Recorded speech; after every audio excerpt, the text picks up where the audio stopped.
All right, let's get right into it. We're going to be breaking down something called Project Cerberus, and believe me, this thing is a deep dive. It's this Black Ops project that completely blurs the lines between, super advanced science, some pretty dark alchemy, and what it even means to be a family. Think of this less like a file and more like your own personal briefing. And see, that's the whole point right there. The subject we're talking about? This isn't just some experiment they let out of a cage. No, this is about unleashing a legend, a myth the world was absolutely not ready for. This whole thing kicks off, not with a quiet little whimper, but with a roar that literally shakes the foundations of reality. So, let's start at the beginning of the end, shall we? Section 1. A myth released.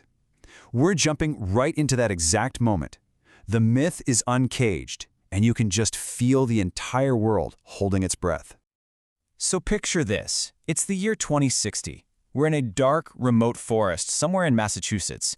A whole government convoy pulls up. We're talking soldiers, cutting-edge tech, the works. They've stopped for what they're calling a controlled reintegration. Yeah, right. And then you see it. This pod. It's reinforced, covered in these strange, almost demonic-looking symbols, and it's bound shut by this biometal harness.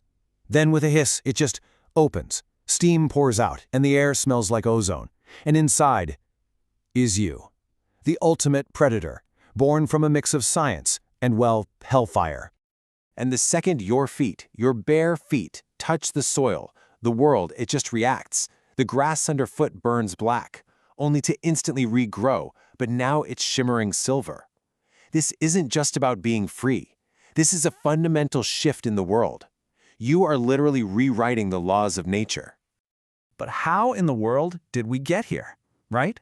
To really get what this myth is all about, we've got to rewind. Go back to the very beginning, to a moment of pure scientific arrogance and a single stolen sample of blood. This timeline, man, it just shows you how fast everything went completely off the rails. It all kicks off in 2049 when your DNA is stolen.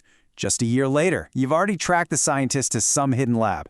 By 2051, their creations, these Cerberus children, are awake and active. And all of this is rocketing towards 2057 and something called the Black Dawn Protocol, a single moment that's going to decide the fate of, well, everything.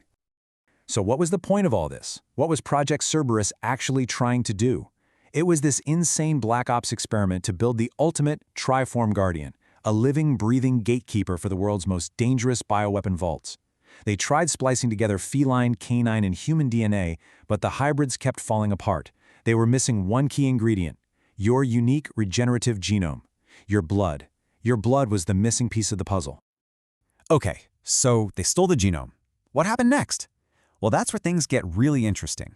Let's look at the direct consequences. 3 beings, grown in total isolation, and each one is a dangerous echo of your own power. So let's meet this family that was born from your DNA. First up is Ares, a wolf-lion hybrid who's driven by a sort of chaotic good. Then you've got Nyx, the neutral panther serpent, a total master of stealth. And finally, there's Helion. He's the ambitious lion jackal, and his lawful evil alignment, well, that makes him dangerously predictable. They're your genetic children, and they are a storm just waiting to break. So you see the problem here, right? It's this incredibly twisted relationship. To them, you're the first beast. You're the source of all their power, but you're also the reason they exist in this imperfect state, kind of chained between different species. And that makes you both their creator and their ultimate target. Now, if you're thinking this is just some high-tech sci-fi story, hold on, because we're about to pull back the curtain, and what's behind it? It's not just a lab. It's something straight out of the abyss itself. The real secret to your power. It comes down to these things called daemon cells. And they're not really biological, not in the normal sense. They're trillions of microscopic, infernal machines forged from something called abyssal plasma. This unholy mix of science and magic, called Protocol Eterna Daemon, is what grants you true biological immortality. So how does this crazy hell tech even work? Well, it's basically a 3-step process. First, Telomere reversal completely locks your aging process, stops it dead. Next, TriLink restoration uses your 3 connected hearts to constantly fight off decay. And finally, regenerative stasis means that even if you die, you'll just resurrect within 72 hours. You're not just hard to kill, you are literally immune to time itself.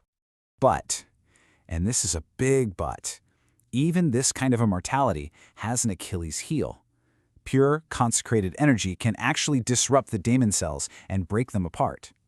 Pushing your powers to the absolute limit can cause this temporary, withered state. And here's the most important part. The immortal code gets weaker with each new generation, making your descendants mortal, well, mortal-ish.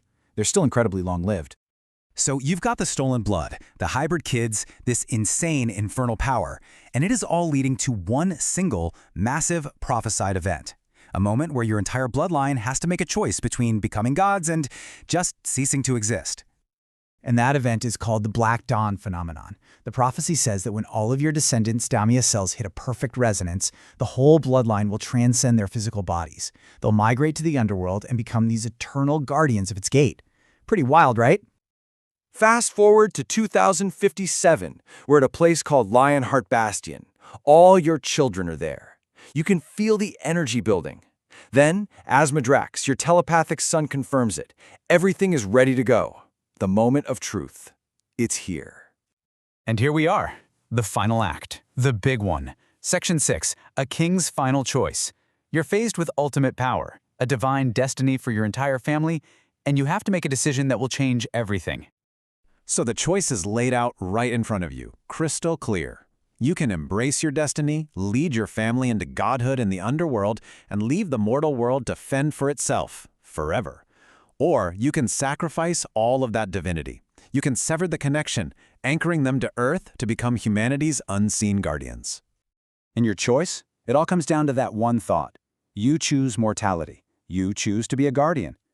With one final reality-shattering roar, you split the pride chain. That's your shared psychic and genetic link, sending half of your bloodline to guard the underworld's gates, while the other half stays bound to Earth.